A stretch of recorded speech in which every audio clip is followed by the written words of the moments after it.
Pernah nggak kamu ngerasa bersalah waktu lagi istirahat? Padahal badan capek. Padahal tenaga sudah habis. Tapi begitu duduk diam, pikiran langsung bilang, kamu harusnya ngapain? Ada yang harus dikerjain.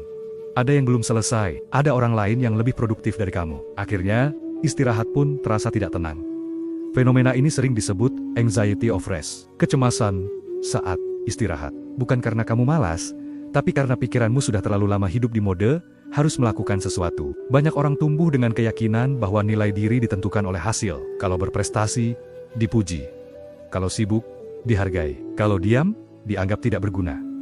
Tanpa sadar, otak menyimpan pola itu. Aku berharga kalau aku menghasilkan. Aku layak kalau aku melakukan sesuatu. Maka ketika kamu berhenti, muncul rasa bersalah. Bukan karena kamu salah, tapi karena sistem di kepalamu belum mengenal konsep istirahat sebagai hal yang aman. Ada juga orang yang takut istirahat karena ketika diam, pikiran jadi ramai. Saat tidak ada aktivitas, rasa kosong muncul.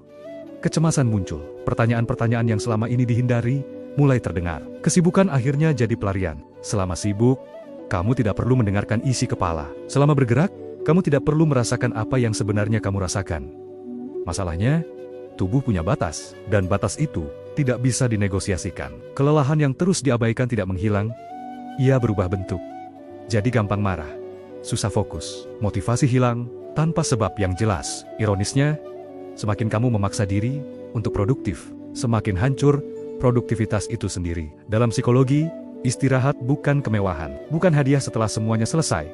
Karena hidup tidak pernah benar-benar selesai. Istirahat adalah kebutuhan dasar. Sama pentingnya dengan bergerak, sama pentingnya dengan berusaha.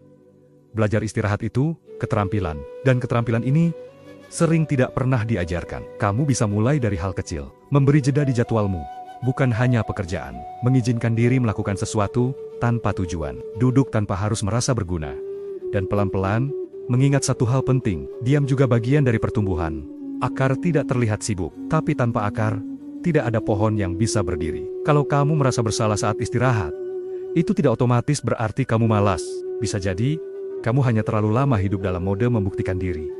Membuktikan ke orang lain, membuktikan ke dunia, bahkan membuktikan ke diri sendiri. Dan mungkin sekarang, yang kamu butuhkan bukan dorongan untuk lebih produktif, tapi izin untuk berhenti sebentar tanpa rasa bersalah. Kalau topik tentang burnout, ketenangan batin, dan psikologi hidup modern terasa dekat dengan hidupmu, subscribe. Di sini kita bahas psikologi dengan bahasa yang sederhana, manusiawi, dan tidak menuntut kamu selalu kuat.